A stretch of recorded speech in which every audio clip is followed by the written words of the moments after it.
Hola, muy buenas tardes. Pues eh, qué maravilla estar aquí nuevamente con ustedes, con la magia de estos instrumentos, porque pues hoy es día de Feria de las Flores y estaremos por allá. Así es de que, pues, invitadísimos a ir al Jardín de la Bombilla en la Alcaldía Álvaro Obregón para encontrarnos con los libros nuevamente ahí en la biblioteca IBI, en el stand de la biblioteca. Así es de que invitados todos este fin de semana y el próximo. Pero, por supuesto, hoy es sábado, hoy es 13 de julio y me acompaña mi compañera y amiga, Cristina Mejía. Hola, Cris, ¿cómo estás? Buenas tardes. Hola, buenas tardes, tengan todos ustedes que sí. Y es un gusto, ¿no? Estar aquí nuevamente, teniendo la oportunidad también de estar compartiendo, como dice Anita, en, en este evento. Y de verdad, no se tomen así a la ligera la invitación. Se pone el ambiente muy, muy rico. Hemos tenido experiencias muy sabrosas, diría yo, ¿no? En donde todos participan, niños, jóvenes, adultos, no, se pone muy, muy rico. Entonces, pues están invitadísimos, pero bueno, qué bueno que están aquí y que están listos para que, como todos los sábados a la 1 de la tarde, podamos compartir un cuento. Y en esta ocasión, hijo, nos acompaña, pues, una persona que está muy cerca de los libros. Y bueno, ahorita van a ver por qué. Alma, bienvenida. Buenas tardes. ¿Qué tal? ¿Cómo están? Muy buenas tardes. Agradezco muchísimo la invitación. Me encanta cuando me hablan de parte de los libros, a compartir anécdotas, a compartir cómo nos va llevando este vínculo del corazón hacia las palabras. Pues yo fascinada y encantada además de conocerlas y de acercarme a este proyecto que no, yo no tenía el gusto de conocerlo, pero ya he visto algunos de sus emisiones y me parece pues bien bonito, ¿no? Bien mágico.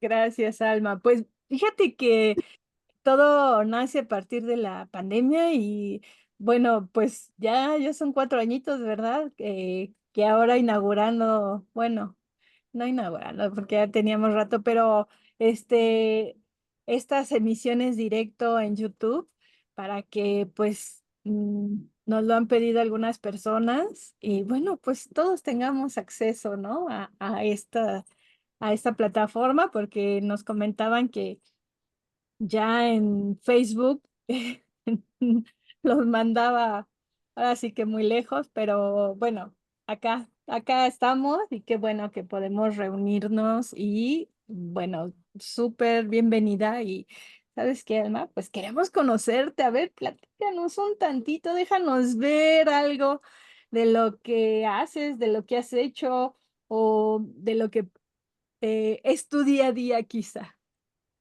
Sí, bueno, pues mira, ahorita que decían ustedes de la Feria de las Flores, me llevaron a casi 20 años atrás, ¿no? A 2 décadas atrás.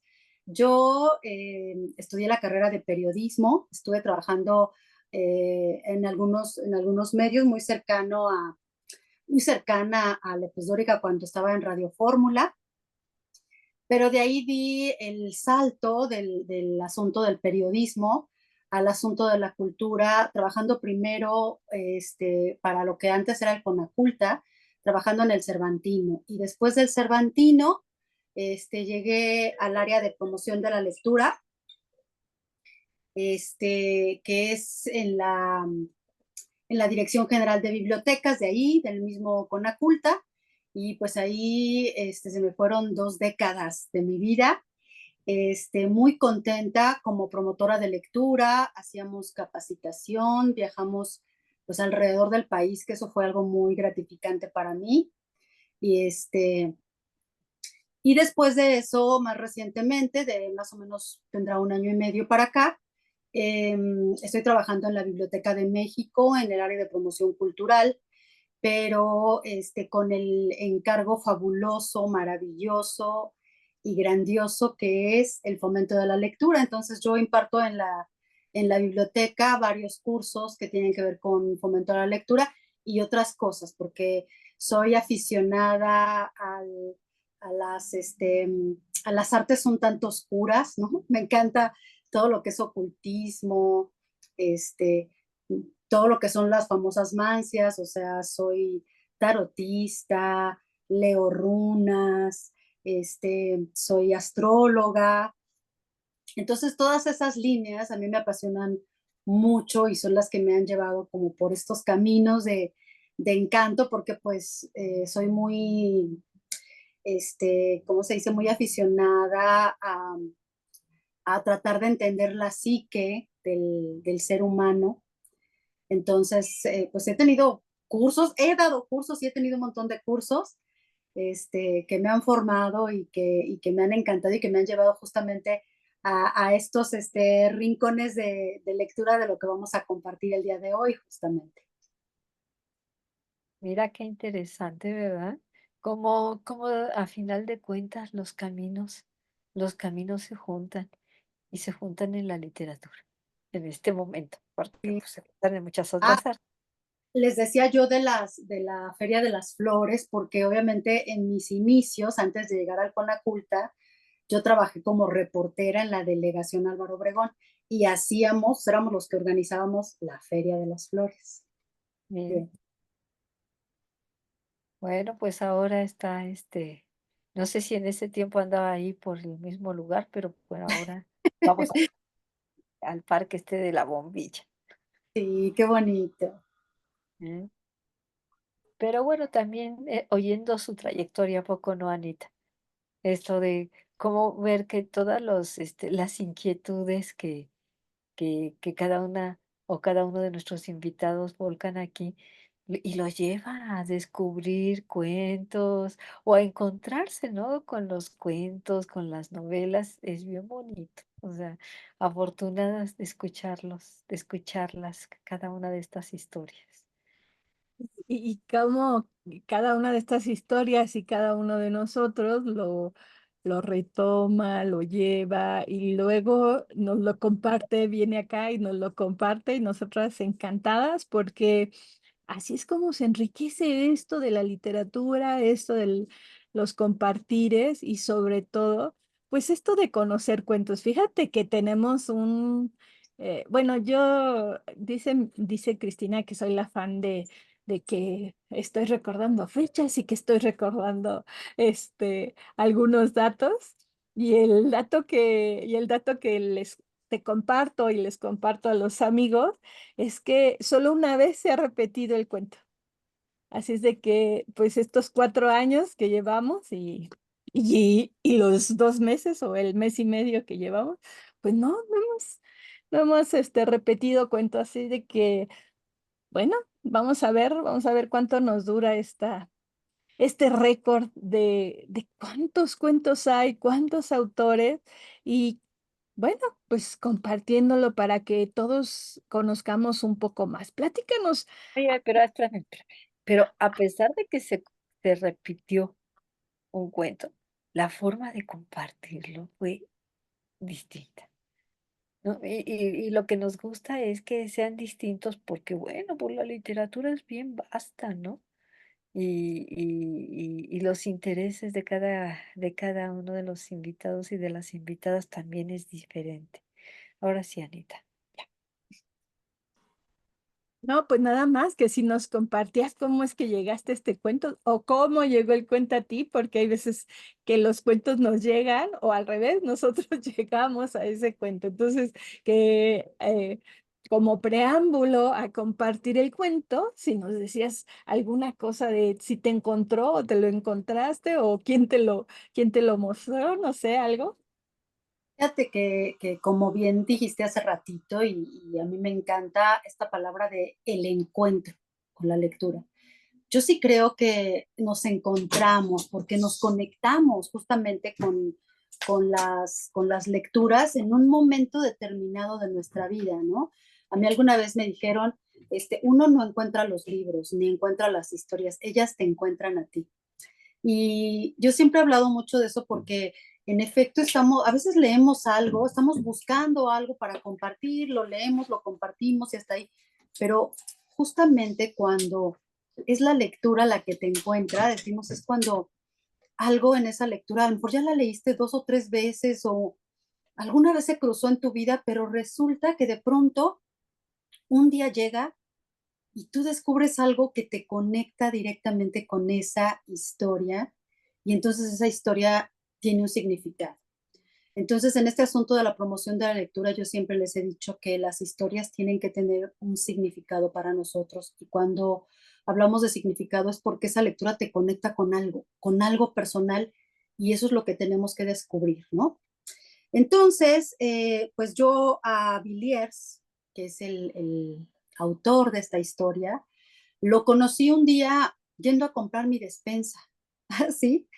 Este, pues yendo a comprar mi despensa, se me ocurrió pasar por el pasillo de libros a ver qué había, que ya ves que siempre estos pasillos de los autoservicios siempre están como súper descuidados, libros aventados, o sea, como que la gente no, como que la gente luego nada más va para que los niños ahí medio los agarren, medio lean algo, vean algo, los infantiles y tal.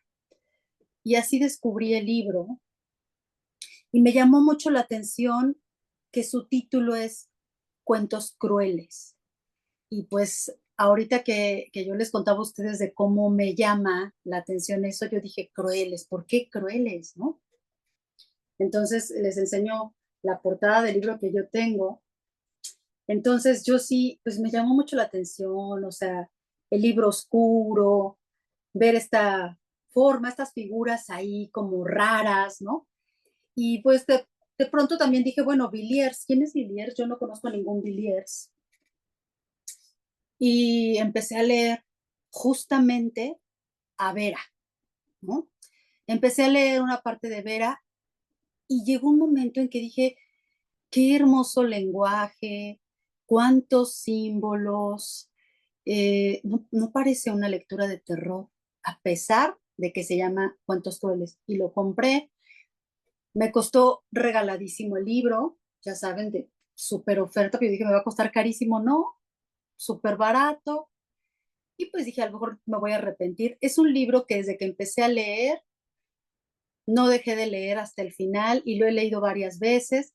Y curiosamente, como ustedes dicen, creo que no he compartido ningún cuento en mis sesiones de lectura con ningún usuario, con ningún bibliotecario de Villiers. Y es uno de mis autores, se convirtió en uno de mis autores favoritos junto con Maupassant, que a mí me encantan estas historias más de antaño, ¿eh? No soy tan, tan moderna en cuestión de, me gustan muchos autores modernos, pero así, lo que más me fascina, pues es Maupassant, es Horacio Quiroga, que me encantan sus historias, la vida de él también, ¿no? Son así como de mis favoritos. Y hay bueno, Edgar Allan Poe, ¿no? Que no se diga, y bueno, pues así fue como llegó esta historia a mí, así fue como me atrapó y así es como Villiers de Lisle Adams se convirtió en uno de mis autores favoritos. Y es de estos libros, como decimos, de cabecera y que nunca presto a nadie, ¿no? Ya ves que hay libros que son de cabecera que no prestas. Puedes prestar los de tu libro, pero los de la cabecera no. Este es uno de esos. En efecto, porque luego se dan unos arrepentidas, pero sí, lo acabo de prestar. ¿Cómo se me ocurre a mí hacer eso? Sí, sí. Oigan, pues ya no le hagamos de emoción, vámonos directo al texto y dejemos que el autor y el cuento nos hable y nos diga. Pues ya nos dijo Alma que el cuento se llama Vera y el autor, Villiers de Lis Adam, escribió este cuento a la señora condesa d'Osmoy. Y como un epígrafe dice, la forma del cuerpo le es más esencial que su sustancia. Inicia así. El amor es más poderoso que la muerte, dijo Salomón. Sí, su extraña fuerza no conoce límites.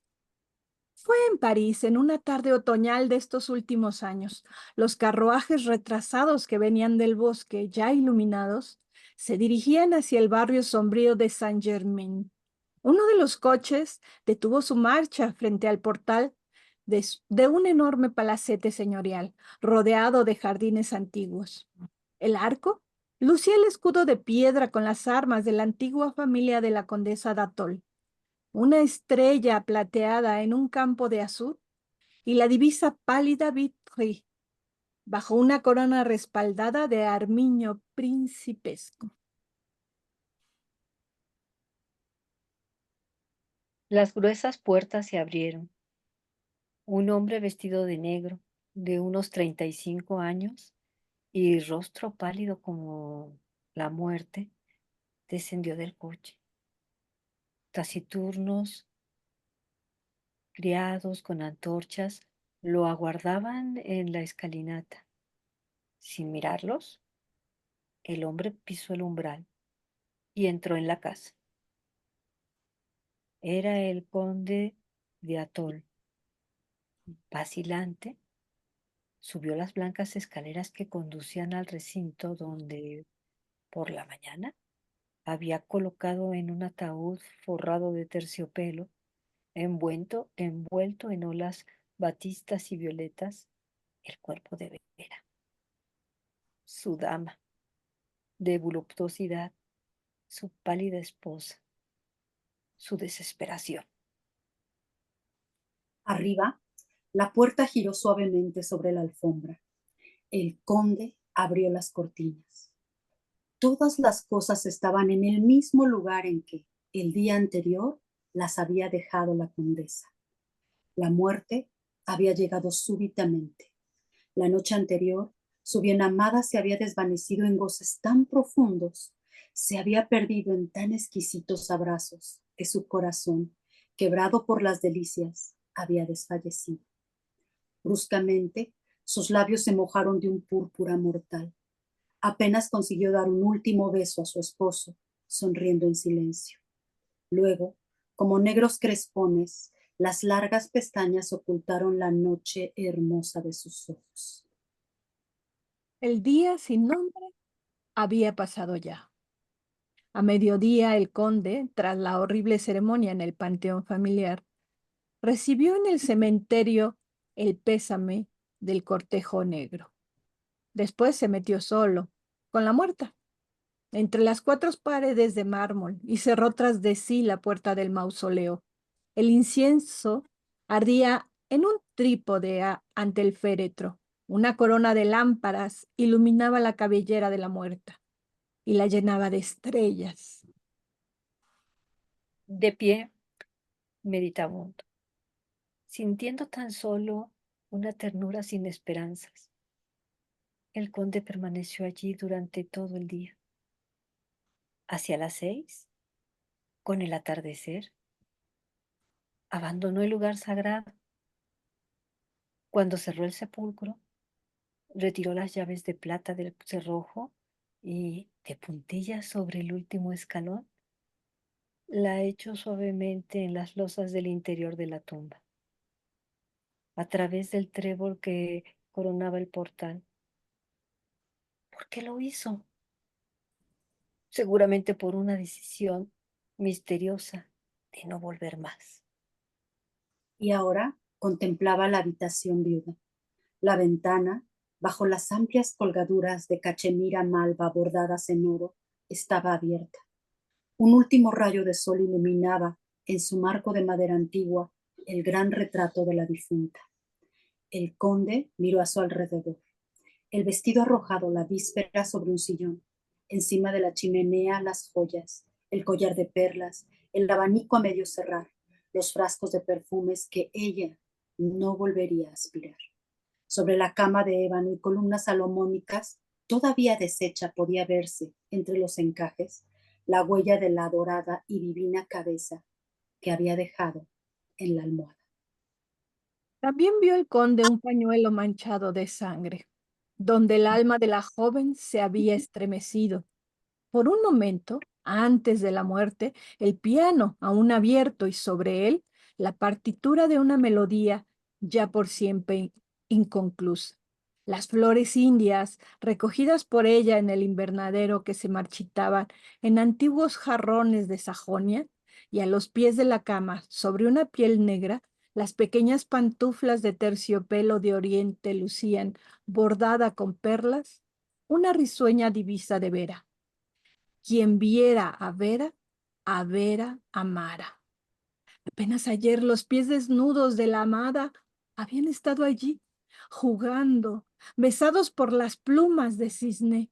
Y allí en la sombra, el reloj de péndulo, a quien el conde había destruido el mecanismo para que no anunciara nuevas horas. Así se había ido ella. ¿A dónde? ¿Podía él seguir viviendo? ¿Para qué? Era imposible, absurdo. El conde se abismaba en pensamientos extraños. Soñaba con toda su vida pasada. 6 meses habían transcurrido desde la boda. ¿No había sido en el extranjero, en un baile de embajada, que la había visto por primera vez? Sí, el instante resucitaba claro ante sus ojos. Allí estaba ella, radiante. Esa noche sus miradas se encontraron, se reconocieron íntimamente, como seres de igual naturaleza, hechos para amarse eternamente.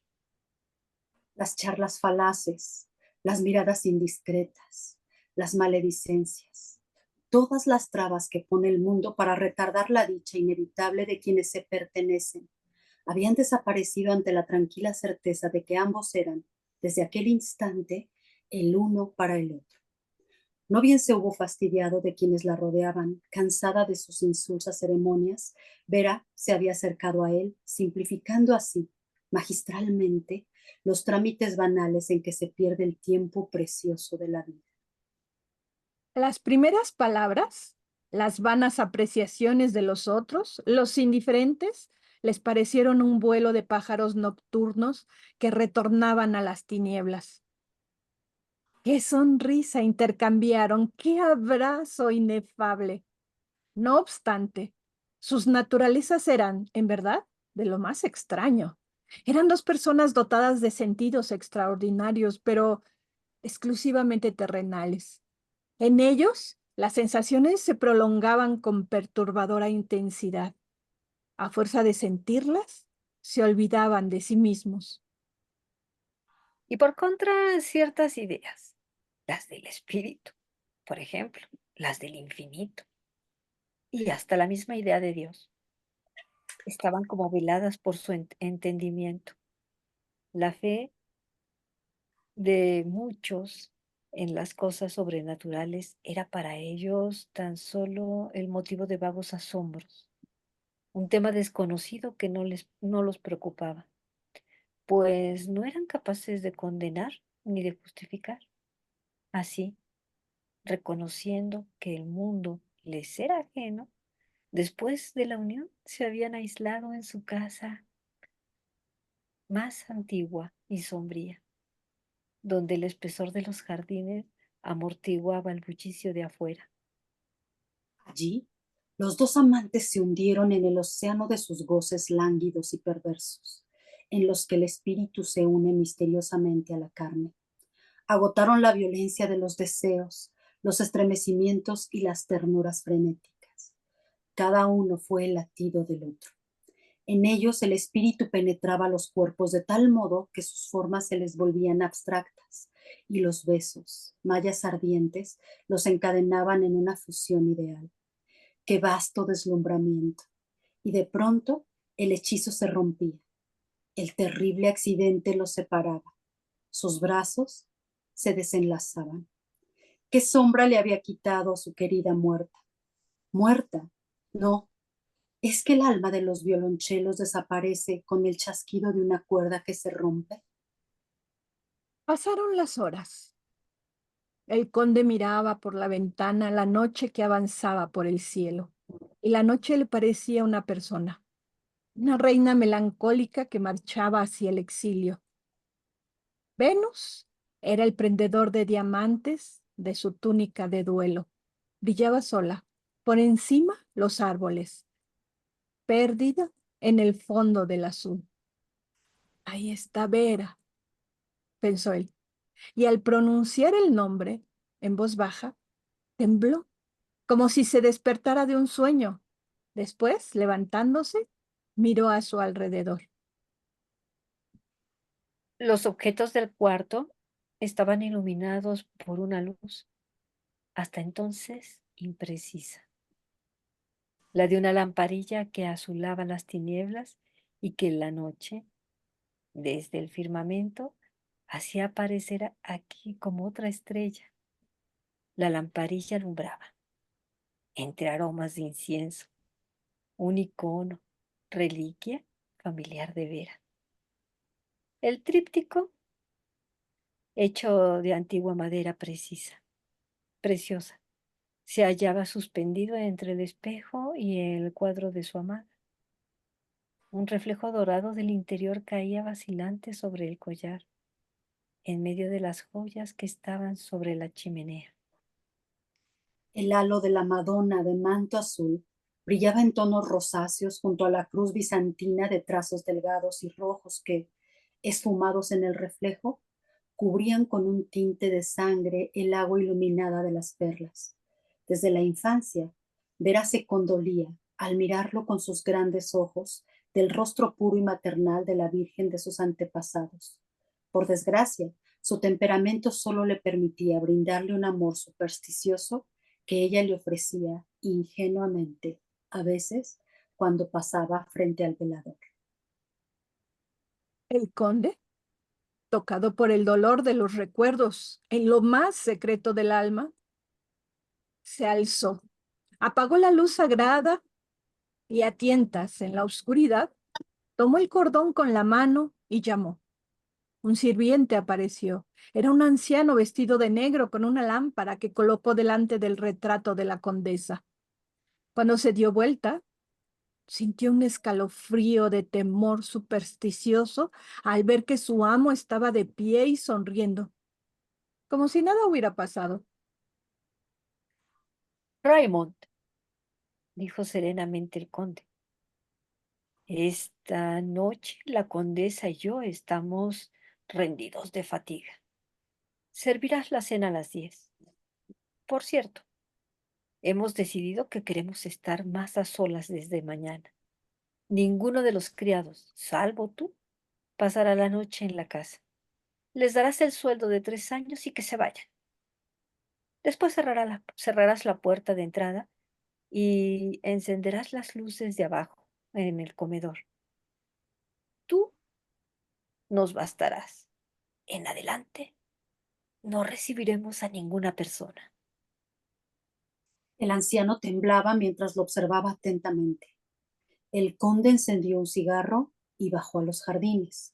Su servidor pensó primero que el dolor, de tan pesado, de tan desesperado, había enloquecido el espíritu de su amo. Lo conocía desde la infancia. Al instante comprendió que un despertar intempestivo podía ser fatal para ese sonámbulo. Su deber ante todo era respetar aquel secreto. Agachó la cabeza. ¿Debía ser cómplice devoto de aquel delirio religioso? ¿Obedecer? ¿Continuar sirviéndolos sin tomar en cuenta la muerte? ¡Qué idea extraña! ¿Tan solo duraría una noche? Mañana, mañana, ¿quién sabe? Quizá. Después de todo, era un proyecto sagrado. ¿Qué derecho tenía él para cuestionarlo? Salió de la habitación, ejecutó las órdenes al pie de la letra y desde esa noche comenzó la insólita existencia. Se trataba de crear una ilusión terrible. Pronto desapareció la turbación de los primeros días. Raymond, primero con estupor, luego con una suerte de deferencia y de ternura, se las había ingeniado tan bien para actuar con naturalidad que no había pasado 3 semanas cuando él mismo ya se sentía por momentos casi engañado por su buena voluntad. Su reticencia iba cediendo. A veces, como afectado por el vértigo, necesitaba repetirse que la condesa estaba positivamente muerta. Se entregaba a este juego fúnebre y a cada instante olvidaba la realidad. Pronto le hizo falta más de una reflexión para convencerse y volver a sus cabales. Entendió que finalmente se abandonaría por completo al magnetismo espantoso que los rodeaba. Tenía miedo, pero un miedo suave e indeciso. El conde de Atol, en efecto, vivía del todo en la inconsciencia de la muerte de su amada. No podía sino siempre creerla presente. Hasta ese punto la forma de la joven se había mezclado con la suya. Unas veces, en los días de sol, sentado en una banca en el jardín, leía en alta voz los poemas favoritos de ella. Otras, de noche, ante el fuego, con 2 tazas de té sobre la mesa, conversaba con la sonriente ilusión, sentada, según él, en el otro sillón. Los días, las noches, las semanas pasaron. Ni conde ni sirviente sabían lo que estaban logrando. Ahora ocurrían fenómenos extraños en los que era difícil distinguir el punto donde se unían lo real y lo imaginario. Una presencia flotaba en el aire, una forma se esforzaba por aparecer, por dibujarse en el espacio que se había vuelto indefinible. El conde vivía por dos, como iluminado, un rostro suave y pálido, entrevisto en un parpadeo como un relámpago, un débil acorde que sonaba bruscamente en el piano, un beso que le cerraba la boca cuando él iba a hablar, trazas de pensamiento femenino que se despertaban en él como respuesta a lo que decía, un desdoblamiento de sí mismo, tal que sentía como una niebla fluida, el perfume suave y vertiginoso de su bien amada, y de noche, entre el sueño y la vigilia, palabras escuchadas muy bajo. Todo le advertía. Era, en fin, una negación de la muerte, elevada a una potencia desconocida. Una vez, el conde la sintió y la vio tan claramente junto a él que la tomó entre sus brazos, pero el movimiento la disipó.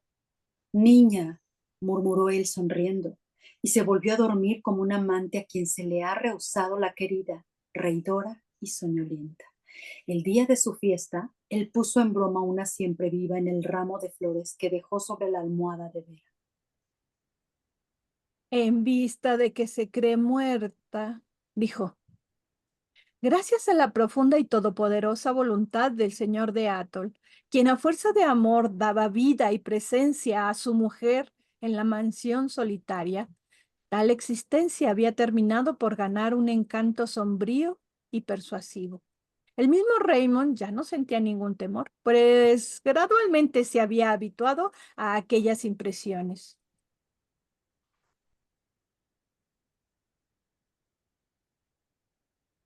Un vestido de terciopelo negro entrevisto al doblar una esquina, una voz alegre que lo llamaba en el salón, el sonar de la campanilla en la mañana, como en otros tiempos. Todo se le había hecho familiar. Si hubiera dicho que la muerta jugaba a ser invisible, como una niña. Se sentía tan querida. Era muy natural. Un año pasó.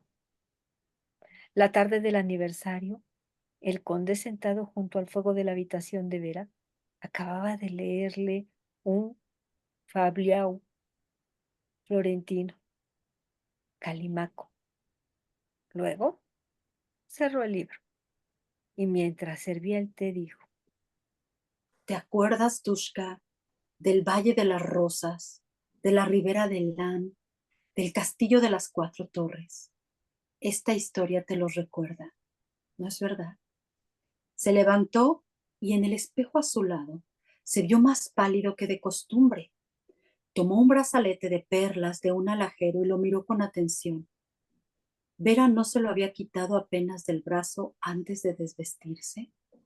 Las perlas aún estaban tibias y su agua parecía suavizada como por el calor de la carne. Y estaba el ópalo de aquel collar siberiano que también amaba el bello seno de Vera hasta el punto de palidecer morbosamente en su red de oro, siempre que la joven olvidaba usarlo por un tiempo. La condesa amaba, por esto, a la piedra fiel, y esta noche el ópalo brillaba como si ella apenas se lo hubiese quitado, como si el exquisito magnetismo de la muerta lo penetrara aún. Al dejar el collar y la piedra preciosa, el conde rozó sin querer el pañuelo de batista, en el que las gotas de sangre estaban húmedas y rojas como claveles en la nieve. Allá, sobre el piano, ¿quién había pasado la última página de la melodía de antaño? ¿Qué? La lamparilla sacra se había encendido en el relicario. Sí, su llama dorada iluminaba con luz mística el rostro de ojos cerrados de la Madonna. Y esas flores orientales nuevamente frescas que abrían en los viejos vasos de Sajonia, ¿qué mano había venido a ponerlas? el cuarto parecía alegre y provisto de vida, de una forma más significativa y más intensa que de costumbre. Pero ya nada podía sorprender al conde. Todo le parecía tan normal que ni siquiera prestó atención a qué hora sonaba en el reloj de péndulo que había estado detenido por un año. Esa noche, sin embargo, si hubiera dicho que desde el fondo de las tinieblas la condesa Vera se esforzaba adorablemente en regresar a su habitación, siempre impregnada de su presencia. Tanto de sí misma había dejado ahí, todo cuanto constituido su existencia le atraían, su encanto flotaba allí. Las violencias constantes de la apasionada voluntad de su esposo debían haber deseado los tenues lazos de lo invisible a su alrededor. Allí se le necesitaba. Todo lo que ella amaba estaba allí. De seguro deseaba regresar a sonreírse de nuevo en el cristal misterioso que tantas veces había reflejado su rostro blanco como un lirio. La dulce muerta, allá abajo, se había estremecido sin duda entre sus violetas bajo las lámparas apagadas. La divina muerta había temblado en el sepulcro tan sola al ver la llave de plata arrojada sobre las baldosas. También ella quería volver con él, y su voluntad se desvanecía en la idea del incienso y del aislamiento. La muerte no es una circunstancia definitiva sino para quienes esperan el cielo, pero ¿no eran los besos de él la muerte y el cielo y la vida para ella? Y el beso solitario de su esposo atraía sus labios en la sombra. Y el sonido de melodías pasadas, las palabras embriagadoras de antaño, las telas que cubrían su cuerpo y guardaban su perfume, las piedras mágicas que la deseaban con su misteriosa simpatía, y sobre todo, la inmensa y absoluta impresión de su presencia. Esa opinión que las cosas mismas compartían, todo la convocaba allí, la atraía desde tanto tiempo atrás, tan insensiblemente que, curada ya de la durmiente muerte, no faltaba sino ella misma. ¡Ah! Las ideas son seres vivos. El conde había vaciado en el aire la forma de su amor y era preciso que ese vacío se llenara con el único ser que podía corresponderle. De lo contrario, el universo se hubiera derrumbado. En ese momento se detuvo la impresión definitiva, simple, absoluta, de que ella tenía que estar ahí, en la habitación. Él estaba tan tranquilamente seguro de esto como de su propia existencia, y todas las cosas que lo rodeaban se habían saturado de esta certidumbre. Y como no faltaba sino la misma Vera, tangible, evidente, era necesario que ella estuviese allí y que el gran sueño de la vida y de la muerte abriese sus puertas infinitas. El camino de la resurrección le había sido mostrado por medio de la fe. Una carcajada fresca y musical iluminó con alegría el lecho nupcial. El conde se volvió y allí, ante sus ojos, hecha de voluntad y de recuerdos, apoyada fluidamente en el almohadón de encajes, su mano recogiendo los negros cabellos, su boca deliciosamente entreabierta con una sonrisa de paradisíaca voluptuosidad, bella a morir. Ella, la condesa Vera, lo miraba, aún algo adormecida. Roger, dijo con una voz distante. Él se le acercó. Sus labios se unieron en un gozo divino, olvidado de todo, inmortal. Entonces sintieron que no eran, en verdad, sino un solo ser. Las horas rozaron con su vuelo extraño aquel éxtasis en el que por primera vez se mezclaban la tierra y el cielo. De pronto, el conde de Atol se estremeció, como golpeado por un recuerdo fatal. Ah, ahora recuerdo, dijo. ¿Qué sucede? Pero si tú estás muerta. En ese mismo instante, con esa palabra, se extinguió la lámpara mística del ícono. La pálida claridad de la mañana, de una mañana banal, grisácea y lluviosa, se filtró en la habitación por los intersticios del cortinado. Las velas languidecieron y se apagaron para echar humo acre por sus mechas rojas. El fuego desapareció bajo un manto de cenizas tibias.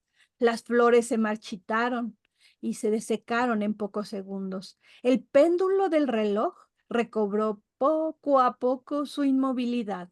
La certidumbre de todos los objetos huyó súbitamente. El ópalo muerto no brillaba más. Las manchas de sangre se coagularon también en el pañuelo cercano a la piedra y borrándose entre los brazos desesperados que en vano querían estrecharla de nuevo. La ardiente y blanca visión volvió al aire y se perdió. Un tenue suspiro de adiós, nítido, lejano, alcanzó el alma de Roger. El conde se irguió. Acababa de advertir que estaba solo. Su sueño acababa de esfumarse de un solo golpe. Había roto el hilo magnético de la radiante trama en una sola palabra. La atmósfera era ahora la de los difuntos, con lágrimas de vidrio, agrupadas sin orden y sin embargo tan sólidas que es imposible romperlas por su parte más gruesa, pero que se deshacen en un polvo impalpable y súbito y se parten por el extremo más fino de la punta de una aguja. Todo se había desvanecido. Murmuró el conde. Es el final. Se ha perdido y está sola. ¿Cuál es la ruta ahora para llegar hasta ti? Muéstrame un camino que me lleve hasta ti. De pronto, como una respuesta, un objeto brillante cayó del lecho nupcial a la piel negra en el piso, haciendo un ruido metálico. Un rayo del espantoso día terrestre lo iluminó. El abandonado se inclinó, recogió el objeto y una sonrisa sublime le iluminó el rostro al reconocerlo. Era la llave de la tumba.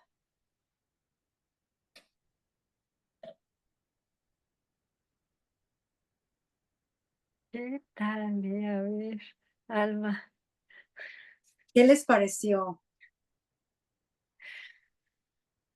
¿qué te podemos decir? A mí me encanta toda esta descripción, todo este perderse entre lo irreal, lo real. Bueno, uno dice lo irreal, ¿verdad? ¿Quién sabe? ¿Quién sabe?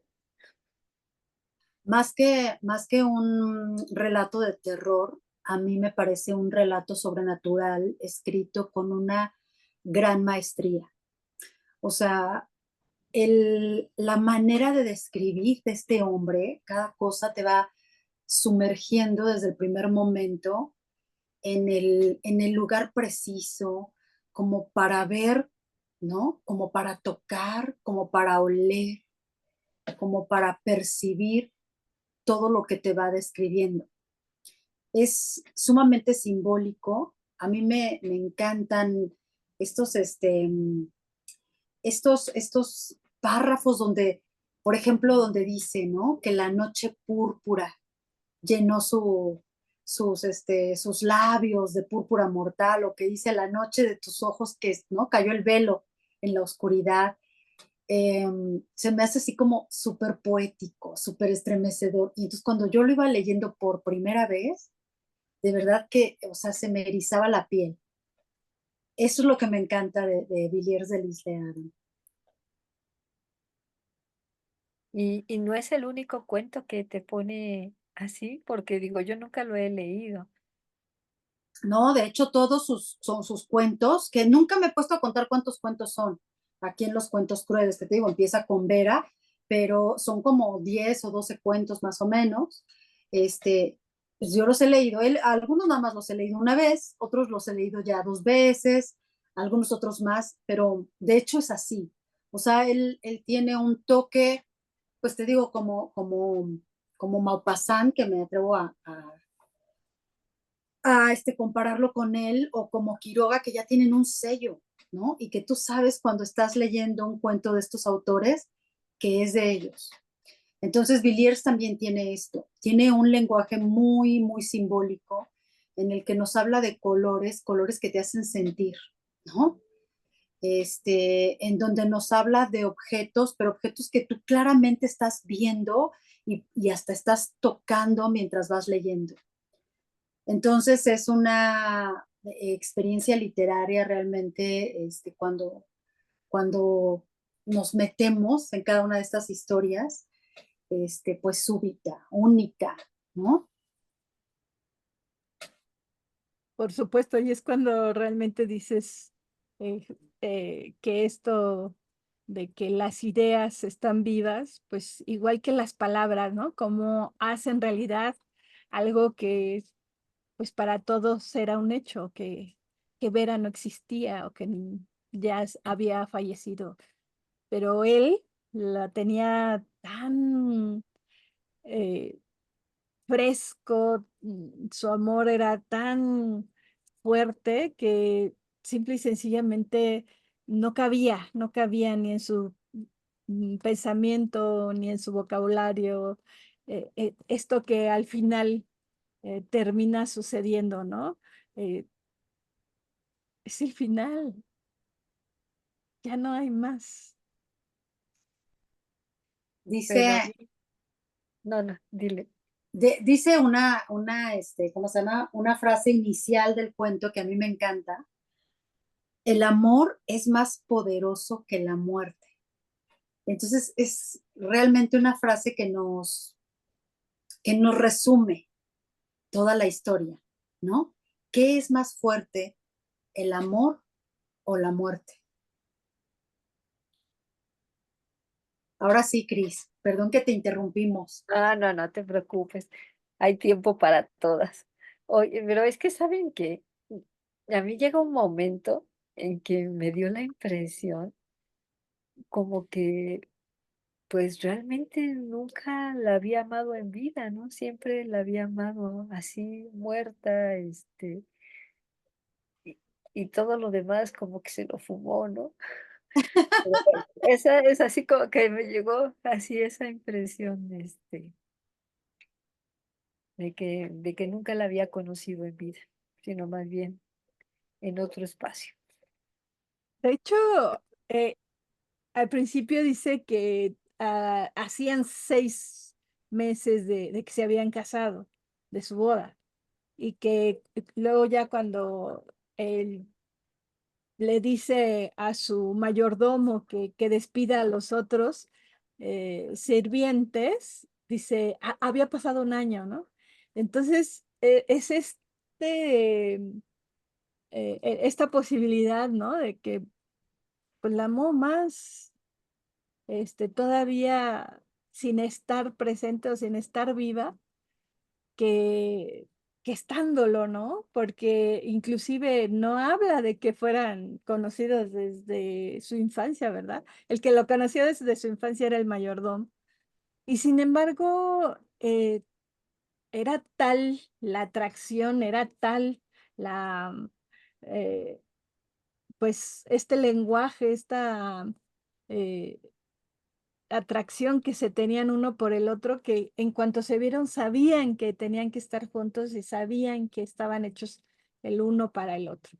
Entonces, claro, cuando estás enamorado, piensas que puedes cambiar el mundo, que lo vas a vencer y que por supuesto que mm, por más que alguien te esté diciendo que eso no te conviene o que ahí hay quimeras o que es un elefante blanco o de cualquier otro color, pues el enamorado no piensa en eso y menos que no va a tener un buen fin. Entonces, eh, por supuesto que el conde Atol estaba más que enamorado. Sí, tienes toda la razón. Fíjate, a mí me hace pensar en esta frase también de este, que nunca valoramos lo que tenemos hasta que lo perdemos. Y es que es cierto, o sea, que como muchos de nosotros somos muy, o sea, mientras tenemos a las personas o tenemos las cosas, no les damos el valor que les damos cuando se pierden esas cosas. Cuando algo se pierde o cuando alguien se pierde, y ya no hay marcha atrás, ya no hay vuelta atrás. Lo único que te queda es aferrarte a los recuerdos. Por eso la historia me encanta, porque además es irónica y porque tiene toques muy filosóficos entre el realismo y la imaginación, porque es muy real esto de pronto de que nos prendamos de algo, siempre que a nosotros alguien se nos va, bueno, no digo siempre, va a haber personas que no tanto, pero creo que la gran mayoría somos los típicos que cuando alguien se nos va queremos quedarnos con el suéter o queremos quedarnos con su cuaderno de notas o queremos quedarnos con su perfume o queremos que, o sea, queremos tener algo, algún objeto que retenga un poco la esencia de esa persona o de ese ser al que amamos, ¿no? Porque ahorita me acordé de cuando yo perdí una mascotita, o sea, si una mascota te llega a hacer todo eso, pues una persona más, ¿no? Entonces, a veces van pasando los días, va pasando el tiempo y tú todavía sientes que en tu ambiente está el aroma de ese ser, ¿no? Y que lo puedes tocar. Es tan maravillosa nuestra mente que lo podemos tocar. Y creo que esto es justamente lo que le pasa a Roger, ¿no? Al conde.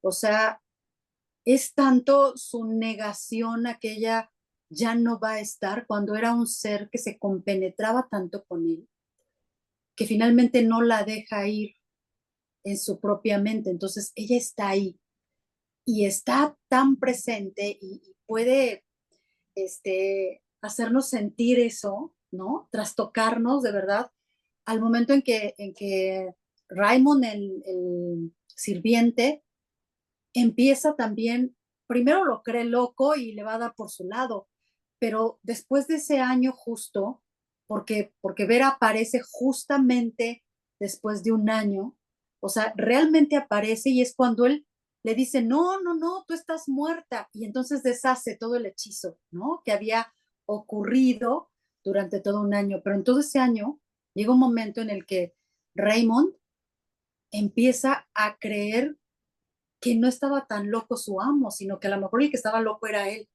porque empieza a ver rastros de que la muerta en realidad sí estaba ahí, ¿no?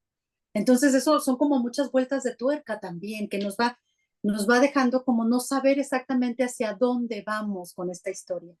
Eso es lo que me gusta mucho también. Por eso digo que es un maestro, es un genio este hombre.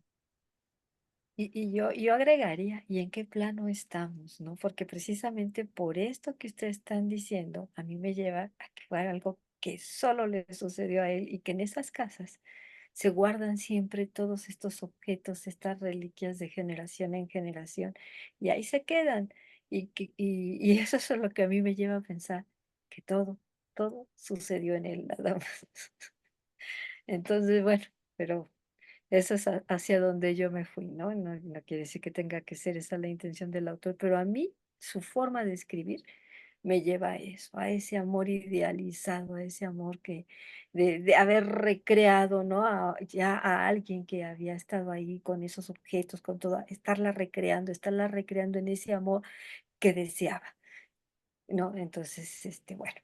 Pero eso es lo que a mí me pasó con esta lectura y creo que eso es lo importante y lo maravilloso de la literatura, ¿no? Que te puede llevar a estas reflexiones que ponen en la mesa o a estas fumadas como a la que yo me fui, ¿no? Que algo que ella no existió más que en él, ¿no? Y todo este amor tan sublime, pues existió en él, en esos deseos que todos tenemos de ese amor sublime, perfecto, ¿no? Bien intencionado en todo momento, disponible en todo momento, que bueno, no sucede ni siquiera ya en la infancia, ¿verdad? Ni siquiera los padres pueden cumplir con ese requisito. Entonces, sí, pues efectivamente da para mucho y me encantó así como para un público también juvenil, ¿no? O de jóvenes ponerlo y a ver hacia dónde los lleva, ¿no? En su imaginario, hacia dónde los lleva esta historia. Y fue pues estupenda, ¿verdad? Solita nos entretuvo una buena parte del programa y bien contenta, ¿verdad, Anita, de haber conocido a este autor? Y por Sí, supuesto, y ver otras maneras de cómo el lenguaje, las ideas, las formas de poner estas palabras y de que nos lleva, como dices, a jugar con el tiempo, con eso, ¿no es real? ¿Estuvo ella o está? O como decía Raymond, quién sabe. mm, ¿Debo obedecer o debo continuar con su locura? O pues no sé cuánto dure, no sé cuánto sea, pero pues vamos a seguirle la onda, se la siguió y bueno, también fue parte de esta acabó. ilusión Bueno, que, que hizo que, no, como dice Chris, nos entretuviéramos un muy buen rato pensando y maravillándonos con esta forma de crear este mundo al que nos llevó Villiers y que por supuesto, como dices, pues tiene una pluma muy, muy exquisita para llevarnos y traernos de un momento a otro, ¿no? Y bueno, qué suerte que nos lo hayas traído, Alma, y, y creo que es parte de tu nombre, ¿verdad? Que nos traigas esto tan etéreo, tan, que podemos a veces creer que están las cosas aquí sin tenerlas, pero solo con nombrarlas, bueno, pues ya hicimos toda esta fiesta de palabras y de letras. Pues la creación de estas atmósferas tan sublimes, que es lo que tiene de mágico la literatura, que a mí me fascina porque una historia que puede tener 100 años atrás es tan actual en este momento, pensando, porque digo, no, o sea, te lleva, sí, a lo mejor a los castillos, como nos decía ahorita Cristina, esa casa como avejentada y al mismo tiempo tan elegante y demás, y te hace meterte en espacios que a lo mejor tú mismo no conoces, pero sientes que estás ahí o que has viajado en sueños. Eh, pero me pongo a pensar ahorita que nos decía ella en qué nivel, en los experimentos que hay ahora de la física cuántica y de los universos paralelos, en los que en efecto pudiera ser que no estaba tan muerta, sino que estaban a lo mejor hasta en diferentes mundos paralelos, pero en el mismo, ¿no? A la vez. Claro. Claro, y podemos seguirle, ¿no? Porque podemos pensar que él era el muerto. Ándale, claro. También, ¿no? Él era el que estaba visitándola más bien, pero bueno. O a lo mejor un poco como la historia esta de los otros, de donde está esta Nicole Una Kidman, ¿no? A lo mejor el sirviente es el que estaba viendo fantasmas, ¿no? Y también. creyó que estaban vivos y al final se dio cuenta que no estaban vivos. Y eso es lo bonito, ¿no? Bueno, lo interesante de esta narración que te deja abierto para que lo tomes de cualquier ángulo. Yo creo que todo este juego que hace te deja entrever muchas cosas.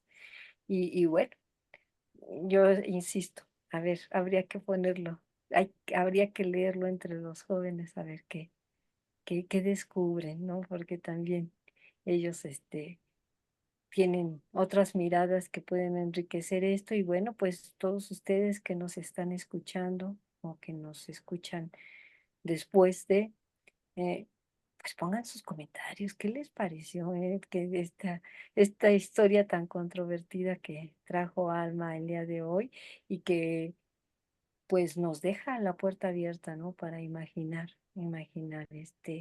en qué plano queremos colocar la historia. Eso es lo fascinante. Muchas gracias, Alma, por este compartir. No, pues gracias a ustedes por la nutrición también de este ratito, y por lo ameno, ¿no? Del programa en sí. Muchas felicidades también.